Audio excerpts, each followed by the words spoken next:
Hi friends, welcome back to my channel. അപ്പോൾ ഞാൻ ഇന്ന് വന്നിരിക്കുന്നത് നല്ല അടിപൊളി ഒരു വെറൈറ്റി റെസിപ്പിയുമായിട്ടാണ്. അപ്പോൾ നമുക്ക് ഇന്നൊരു മെക്സിക്കൻ റൈസും ഒരു മെക്സിക്കൻ ചിക്കൻ ഫജീറ്റാസും കൂടി ട്രൈ ചെയ്താലോ? അപ്പോൾ നമുക്ക് വീഡിയോയിലേക്ക് പോകാം. അപ്പോൾ ഫസ്റ്റ് നമ്മൾ റെഡിയാക്കാൻ പോകുന്ന റൈസാണ്. റൈസിന് വേണ്ടിയിട്ട് ഞാനൊരു പാത്രം അടുപ്പി വെച്ചിട്ടുണ്ട്. അതിലേക്ക് നമുക്ക് കുറച്ച് ബട്ടർ ഒന്ന് ആഡ് ചെയ്ത് കൊടുക്കാം. ബട്ടറിന്റെ ഒരു ചെറിയ പീസ് ഇതിലേക്ക് ആഡ് ചെയ്യുന്നുണ്ട്. ഇനി ഈ ബട്ടർ ഇതിൽ കിടന്ന് നന്നായിട്ടൊന്ന് മെൽറ്റ് ആയി വരണം. ബട്ടർ നന്നായിട്ടൊന്ന് മെൽറ്റ് ആയി വരുമ്പോഴേക്കും നമുക്ക് ഇതിലേക്ക് കുറച്ച് ഓയിലും കൂടി ഒന്ന് ആഡ് ചെയ്ത് കൊടുക്കണം. ഒരു 2 ടീസ്പൂൺ ഓയിലും കൂടി ആഡ് ചെയ്ത് കൊടുത്താൽ മതി കേട്ടോ. നമ്മൾ ഓൾറെഡി ബട്ടർ ആഡ് ചെയ്തിട്ടുണ്ട്. അപ്പോൾ നമ്മൾ ഓയിലും കൂടി ഇതിലേക്ക് ആഡ് ചെയ്ത് കൊടുക്കണം. ഇനി നെക്സ്റ്റ് നമ്മൾ ഇതിലേക്ക് ആഡ് ചെയ്യാൻ പോകുന്നത് കുറച്ച് വെളുത്തുള്ളിയാണ്. വെളുത്തുള്ളി നമ്മൾ ചെറുതായിട്ട് മുറിച്ചെടുത്താണ് കേട്ടോ. ഞാൻ ഒരു കുടം വെളുത്തുള്ളി എടുത്തിട്ടുണ്ട്. അത് നമ്മൾ ചെറുതായിട്ട് മുറിച്ചത് ഇതിലേക്ക് അങ്ങ് ആഡ് ചെയ്ത് കൊടുക്കാം. ഇനി വെളുത്തുള്ളി ഒന്ന് മൂത്ത് വരുമ്പോഴേക്കും നമുക്ക് ഇതിലേക്ക് കുറച്ച് ജീരകം ഇട്ട് കൊടുക്കണം. നല്ല ജീരകം ഇല്ലേ, നല്ല ജീരകമാണ് ഞാൻ ഇതിലേക്ക് ആഡ് ചെയ്യുന്നത്. ഏകദേശം ഒരു 1 ടീസ്പൂൺ ആഡ് ചെയ്താൽ മതിയാകും. ദെൻ നെക്സ്റ്റ് നമ്മൾ ഇതിലേക്ക് ആഡ് ചെയ്യാൻ പോകുന്നതെന്ന് വെച്ചാൽ കുറച്ച് കറി ലീവ്സ് ആണ്.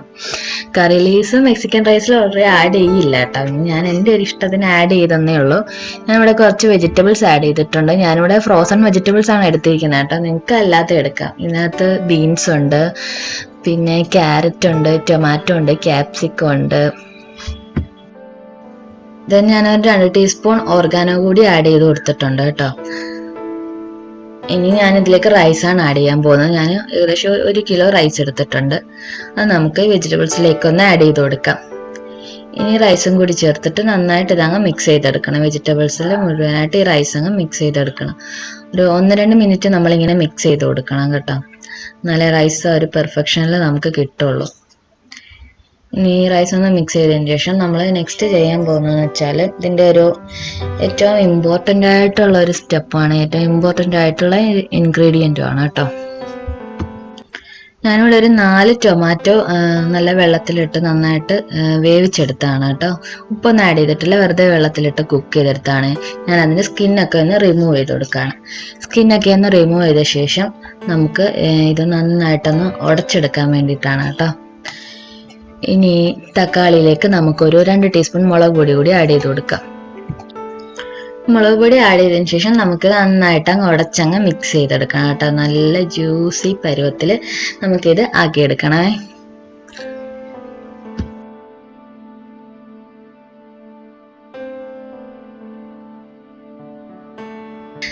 അപ്പോൾ ഇതെല്ലാം കൂടി ചേർത്തിട്ട് നമുക്ക് നന്നായിട്ട് അങ്ങ് മിക്സ് ചെയ്തെടുക്കാം. ഇനി ഇതിലേക്ക് ആവശ്യത്തിനുള്ള ഉപ്പും കൂടി ഞാൻ ചേർത്ത് കൊടുക്കുന്നുണ്ട്. ഇനി ഒന്നുകൂടി ഒന്ന് മിക്സ് ചെയ്ത് കൊടുക്കാം. അതെല്ലായിടത്തും എല്ലാം ഒന്ന് കറക്റ്റ് ആയിട്ട് കിട്ടുന്ന പരുവത്തിൽ നമുക്കിതങ്ങ് മിക്സ് ചെയ്ത് കൊടുക്കാം. അപ്പോൾ നമ്മളിത് വറ്റിച്ചെടുക്കുകയാണ് ചെയ്യുന്നത് കേട്ടോ. ഇതിലേക്ക് ആവശ്യത്തിനുള്ള വെള്ളം ആഡ് ചെയ്തിട്ട് നമുക്കിതങ്ങ് വറ്റിച്ചെടുക്കാം. ഞാൻ ഇതിലേക്ക് കുറച്ച് വെള്ളം ആഡ് ചെയ്ത് കൊടുക്കുന്നുണ്ട്. ഇത് കുക്കാവാനായിട്ട് ആവശ്യമുള്ള വെള്ളമാണ് ഞാൻ ആഡ് ചെയ്ത് കൊടുത്തിരിക്കുന്നത്. നമ്മൾ എടുക്കുന്ന റൈസിന്റെ ഇതനുസരിച്ച് നമുക്ക് വെള്ളം ആഡ് ചെയ്യണം. ഇനി ഇത് അടച്ചു വെച്ചിട്ട് നമുക്കൊന്ന് കുക്ക് ചെയ്തെടുക്കാം. ഇനി ചിക്കൻ റെഡിയാക്കാനായിട്ട് ഞാനിവിടെ കുറച്ച് ചിക്കൻ പീസസ് എടുത്തിട്ടുണ്ട്. അതിലേക്കൊരു 1 ടീസ്പൂൺ ഓർഗാനോ ആഡ് ചെയ്യുന്നുണ്ട്.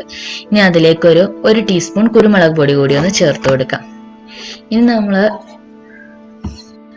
1 ടീസ്പൂൺ മഞ്ഞൾപ്പൊടി കൂടി ഇതിലേക്ക് ചേർത്ത് കൊടുത്തിട്ടുണ്ട്. ഇനി ഒരു 1 ടീസ്പൂൺ മല്ലിപ്പൊടി കൂടി ചേർത്ത് കൊടുക്കാം. നെക്സ്റ്റ് ഞാൻ ചേർക്കാൻ പോകുന്നത് ഒരു 2 ടീസ്പൂൺ മുളക് പൊടിയാണ്.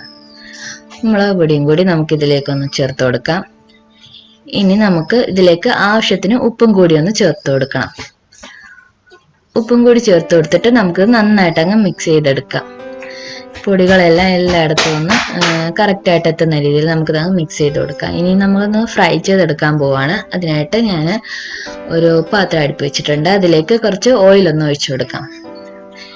ഈ ഓയിലൊന്ന് നന്നായിട്ട് ചൂടായി വന്നതിന് ശേഷം നമുക്ക് നമ്മൾ റെഡിയാക്കി വെച്ചിരിക്കുന്ന ചിക്കൻ പീസസ് ഉണ്ടല്ലോ, അത് ഈ പാത്രത്തിലേക്ക് ഒന്ന് ആഡ് ചെയ്ത് കൊടുക്കാം. ഓയിൽ ചൂടായിട്ടുണ്ട്. നമ്മുടെ ചിക്കൻ പീസസ് ഇതിലേക്ക് ഇട്ട് കൊടുത്തിട്ടുണ്ട്.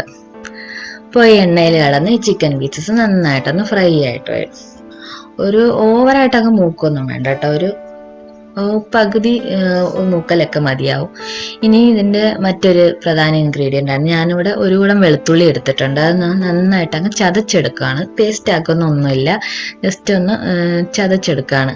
അത് ഇതിലേക്ക് നമുക്കൊന്ന് ആഡ് ചെയ്ത് കൊടുക്കാം. ഈ ചിക്കൻ ഫ്രൈ ചെയ്യുന്ന എണ്ണയിലേക്ക് നമുക്ക് ആ വെളുത്തുള്ളി കൂടി ഒന്ന് ആഡ് ചെയ്ത് കൊടുക്കാം.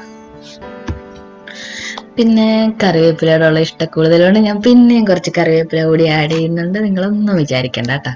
നിങ്ങൾക്ക് ഇഷ്ടമല്ലാത്തവർ ആഡ് ചെയ്യണ്ട കേട്ടോ. എനിക്കിതിൻ്റെ ടേസ്റ്റ് ഭയങ്കര ഇഷ്ടമാണ്, അതുകൊണ്ട് ഞാൻ പിന്നെ ആഡ് ചെയ്യുന്നു കേട്ടോ. അപ്പോൾ ഈ ചിക്കൻ നമുക്കൊന്ന് ഫ്രൈ ചെയ്തെടുക്കാം. അപ്പോൾ നമ്മൾ ഫ്രൈ ചെയ്ത ചിക്കൻ ഒന്ന് മാറ്റി വെച്ചിട്ടുണ്ട്. ഇനി നമുക്കത് രണ്ടായിട്ടൊന്ന് മുറിച്ചെടുക്കണേ. ജസ്റ്റ് അതൊന്ന് ഹാഫ് ആക്കി എടുത്താൽ മതി. എല്ലാ പീസസും നമുക്ക് അങ്ങനെ ഒന്ന് ഹാഫ് ആക്കി എടുക്കാം. വളരെ മെല്ലെ നമുക്കിതൊന്ന് മുറിച്ചെടുത്താൽ മതി. നന്നായിട്ട് കുക്കായിട്ടുണ്ട് കേട്ടോ, അതുകൊണ്ട് തന്നെ നമുക്ക് ഈസി ആയിട്ട് കട്ട് ചെയ്തെടുക്കാൻ പറ്റും. അപ്പം അങ്ങനെ മുഴുവൻ പീസും നമ്മൾ അങ്ങനെ ഈക്വലായിട്ട് കട്ട് ചെയ്തെടുത്തിട്ടുണ്ട്. ഈക്വൽ എന്നൊന്നും പറയാൻ പറ്റത്തില്ല കേട്ടോ, ഹാഫ് ആക്കിയിട്ടുണ്ട്. അപ്പോൾ നമ്മളൊരു പാത്രം അടുപ്പ് വെച്ചിട്ടുണ്ട്. അതിലേക്ക് നമ്മൾ ഒരു 3 സവാളയും ഒരു ക്യാപ്സിക്കവും കൂടി ചേർത്ത് കൊടുത്തിട്ടുണ്ട്. ഒരു തക്കാളിയും ഉണ്ട്. എല്ലാം നമ്മൾ നീളത്തിൽ മുറിച്ചതാണ് കേട്ടോ. ഇനി ഇതിലേക്ക് കുറച്ച് ഉപ്പ് കൂടി ഞാൻ ആഡ് ചെയ്തിട്ടുണ്ട്. നമ്മൾ ചിക്കനിൽ ഓൾറെഡി ഉപ്പ് ചേർത്തിട്ടാണ് ഫ്രൈ ചെയ്തെടുത്ത് വെക്കുന്നത്, അതുകൊണ്ട് വളരെ കുറച്ച് മാത്രം ആഡ് ചെയ്താൽ മതി കേട്ടോ. നമ്മൾ റെഡിയാക്കി വെച്ചിരിക്കുന്ന ചിക്കൻ പീസസും കൂടി ഇതിലേക്കൊന്ന് ആഡ് ചെയ്ത് കൊടുക്കാം. ഇനി ഇതെല്ലാം കൂടി നന്നായിട്ട് അങ്ങ് മിക്സ് ചെയ്തെടുക്കണം. ഈ വെജിറ്റബിൾസ് ഇതിനകത്ത് ഇട്ടിരിക്കുന്നത് ഓവർ കുക്കാവൊന്നും വേണ്ട കേട്ടോ, ഒരു ഹാഫ് കുക്കായാൽ മതി. അപ്പോഴാണ് അതിൻ്റെ ഒരു കറക്റ്റ് ടേസ്റ്റ് നമുക്ക് കിട്ടുക. അപ്പോൾ ഇതെല്ലാം നമ്മൾ നന്നായിട്ട് മിക്സ് ചെയ്തു. ഇനി ഇതിലേക്കൊരു 2 ടീസ്പൂൺ വിനെഗറും കൂടി ഞാൻ ആഡ് ചെയ്യുന്നുണ്ട്. നിങ്ങൾക്ക് ലെമൺ ജ്യൂസ് വേണമെങ്കിൽ ആഡ് ചെയ്യാം കേട്ടോ. ഞാനിവിടെ ഒരു 2 ടീസ്പൂൺ വിനെഗർ ആഡ് ചെയ്ത് കൊടുക്കുന്നുണ്ട്. ഇനി വിനെഗറും കൂടി ചേർത്തിട്ട് നമുക്കിത് നന്നായിട്ട് അങ്ങ് മിക്സ് ചെയ്ത് കൊടുക്കണേ. ഇതൊരു 1 മിനിറ്റ് ജസ്റ്റ് ഒന്ന് മിക്സ് ചെയ്ത് കൊടുത്താൽ മതി. എല്ലായിടത്തും ഒന്ന് കിട്ടാനുള്ള അത്രയും ടൈമിൽ മാത്രം അതൊന്ന് മിക്സ് ചെയ്താൽ മതി. ഇനി നമുക്ക് ഇതൊരു പാത്രത്തിലേക്ക് മാറ്റാം.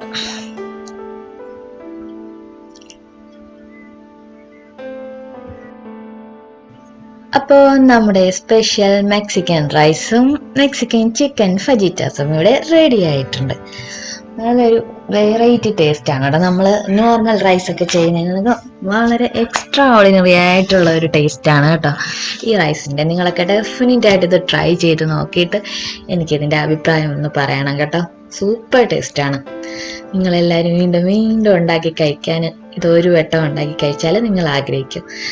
അപ്പോൾ ഈ അടിപൊളി റെസിപ്പി ഇഷ്ടമായവർ ഒന്ന് ലൈക്ക് ചെയ്ത് ഷെയർ ചെയ്ത് കമൻറ്റ് ചെയ്തേക്കണേ. And please subscribe my channel. Bye. Thank you for watching.